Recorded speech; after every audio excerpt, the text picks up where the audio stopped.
इसका मतलब आलोक शर्मा, ये जो 23 की बैठक हो रही है, इसमें दक्षिण भारत में चाहे कुछ बदले ना बदले, मुझे लगता है आपका टारगेट बड़ा क्लियर है। आपको उन राज्यों में बीजेपी पर हमला करना है, वहां विपक्षी एकता करनी है, जहां पर अगर ऑपोजिशन मिले तो कोई इंपैक्ट डाल पाए, जमीन पर कुछ असर डाल पाए। और ये राज्य तो बिल्कुल क्लियर है, साफ दिखाई दे रहे हैं आलोक शर्मा। कि मुझे लगता है मानक जी के यूपीए वर्सेस एनडीए की अगर हम बात करें तो एनडीए में से लगभग 2 दर्जन पार्टियां छोड़कर चली गई और यूपीए आज भी इंटैक्ट है। बाकी जो बाहर में दल यूपीए के बाहर हैं, वो कौन कौन उसमें आएगा, कौन कौन नहीं आएगा, उसके लिए एक सकारात्मक प्रयास चल रहा है। उसमें साउथ में क्या होगा, नॉर्थ में क्या होगा, हर राज्य की अपनी अलग अलग स्ट्रैटेजी होगी और कोशिश ये रहेगी कि बीजेपी के आमने सामने जहाँ पर भी बीजेपी है वहाँ पर 1 to 1 कैंडिडेट दिया जाए। आप देखिए किस तरह से बिहार के अंदर, बंगाल के अंदर, उड़ीसा के अंदर तमाम राज्य ऐसे हैं जहाँ पर बीजेपी बहुत बुरी स्थिति में है और देश को जिस तरह से इन्होंने पलीता लगाया है, केजरीवाल तो इनके कहने पर ही पलीता लगाते हैं, बीजेपी तो स्ट्रेट फॉरवर्ड पर पलीता लगाती है। तो मुझे नहीं लगता कि अभी ये बहुत ज़्यादा कोई सूत्र क्या बता रहे हैं और क्या होगा क्या नहीं होगा। जिस पार्टी के आधा मंत्रिमंडल दिल्ली का जेल में पड़ा हो, वो राजस्थान में जाकर ताल ठोके, ठीक है, उनकी पूरी स्वतंत्रता है, वो पार्टी है, एक पॉलिटिकल पार्टी है, उनको करना चाहिए। और बीजेपी की बी टीम ऐसा नहीं करेगी तो कौन करेगा? वो तो 9 साल से उनके साथ ही हैं। तो हम ये उनको अपने साथ मानते ही नहीं है कि वो हमारे साथ हैं या आएंगे नहीं आएंगे, वो भविष्य बताएगा। लेकिन वर्तमान में और पूरा इतिहास जो है वो आम आदमी पार्टी का उन्हीं के साथ रहा है और वो अभी तक भी कांग्रेस को ही जिस तरह से कटघरे में खड़ा कर रहे हैं, तो स्वाभाविक है वो बीजेपी की भाषा बोल रहे हैं।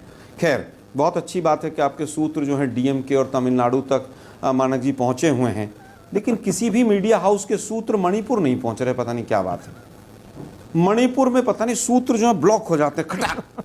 मोदी जी भी मन की बात करते हैं तो मणिपुर की बात नहीं करते हैं। इमरजेंसी की तो बात करेंगे, वो 77, 75, 76 में क्या हुआ था, और ये जो 77, 75, 76 दिन से मणिपुर में चल रहा है, मोदी साहब उसकी भी बात कर लीजिए। ये सूत्र आपके यहीं घूम रहे हैं सारे के सारे। वहाँ चीफ सेक्रेटरी का क्या हुआ, हाई कोर्ट का क्या हुआ, किसी मीडिया चैनल की हिम्मत नहीं हो रही है डिबेट। अच्छा लाखों लोग घर छोड़ के बैठे हुए हैं, मणिपुर में बड़े-बड़े सेलिब्रिटीज वहाँ पर। एक सेकंड में आता हूँ, अभी आता हूँ मणिपुर में। आपने जो आम आदमी पार्टी को लेकर करारा हमला किया, मुझे लग रहा है कांग्रेस ने अब मन ही मन डिसाइड कर लिया है कि आम आदमी पार्टी बीजेपी की बी टीम है, वो कांग्रेस को बिल्कुल नहीं छोड़ेगी, कमजोर करना चाहती है और विपक्षी एकता में आम आदमी पार्टी के लिए कोई जगह है नहीं। मुझे नहीं लगता कि अब आप ऑर्डिनेंस पर संसद में आम आदमी पार्टी को सपोर्ट करने वाले हैं, क्योंकि अब से पहले थोड़ा बचकर बोल रहे थे कांग्रेस के प्रवक्ता। लेकिन आलोक जी, अब क्लियर होता जा रहा है, राजस्थान जो केजरीवाल गए हैं और जो रोज प्रेस कॉन्फ्रेंस में कांग्रेस पर तंज कस रहे हैं, अब कांग्रेस ने भी मन बना लिया है। ठीक कह रहा हूं मैं?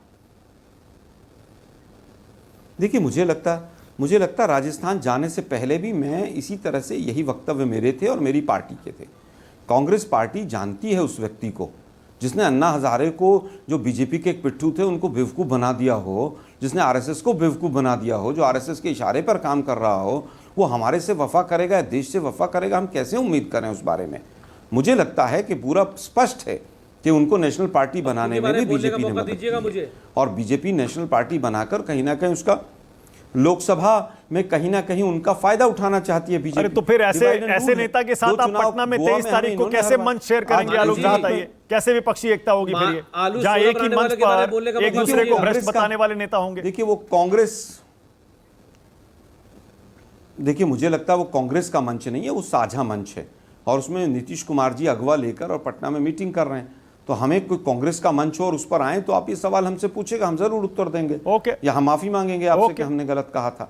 लेकिन दुर्भाग्य ये है कि जिस व्यक्ति ने ये कहा हो कि सोनिया गांधी को जेल में डाल दीजिए, सारे करप्शन बाहर आ जाएंगे, जिस व्यक्ति ने राजीव गांधी जी के जिनके शरीर के चिथड़े हो गए हों, उनको कहा हो कि इनका भारत रत्न वापस ले लीजिए, उस व्यक्ति के साथ कांग्रेस टाई अप कैसे करेगी, मेरी समझ में कम से कम नहीं आ रहा है अभी। आप दिल्ली कांग्रेस से ताल्लुक रखते आए हैं आलोक जी, आपने दिल्ली में खूब राजनीति की है। मुझे ऐसा लग रहा है कि दिल्ली कांग्रेस का जो दर्द है आज आलोक शर्मा की जुबान पर आ ही गया। सही कह रहा हूं? देखिए, बात दिल्ली कांग्रेस का नहीं है या कांग्रेस का नहीं है। जो व्यक्ति हमेशा ठगी रहा है सब लोगों को, जिस तरह से पंजाब में आतंकवाद लगातार बढ़ रहा है, जिस तरह से दिल्ली का बेड़ा गर्क किया है इन्होंने, थोड़ी सी बारिश हुई है मानक जी, 20 मिनट का रास्ता 1 घंटे में तय हुआ है। ये बड़े ट्वीट करते थे धनाधन बेटियों के ऊपर, आज बिल्कुल शांत हैं, खामोश हैं। शीला दीक्षित जी के खिलाफ इनके पास एक ट्रंक भर के सबूत थे और उसके बाद अपना मंत्रिमंडल जेल पहुंचा दिया इन्होंने।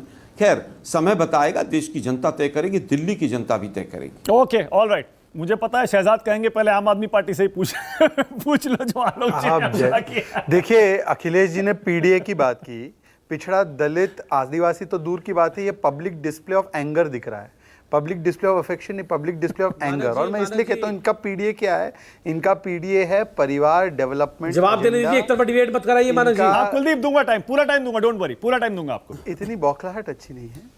इनका तो एजेंडा मुझे है जवाब बीबीए। मैं तो भूल जाऊंगा जब तक इतने सवाल उन्होंने पूछे। पॉइंट बना लिया, आ रहा हूँ कुलदीप, आ रहा हूँ, आ रहा हूँ। आप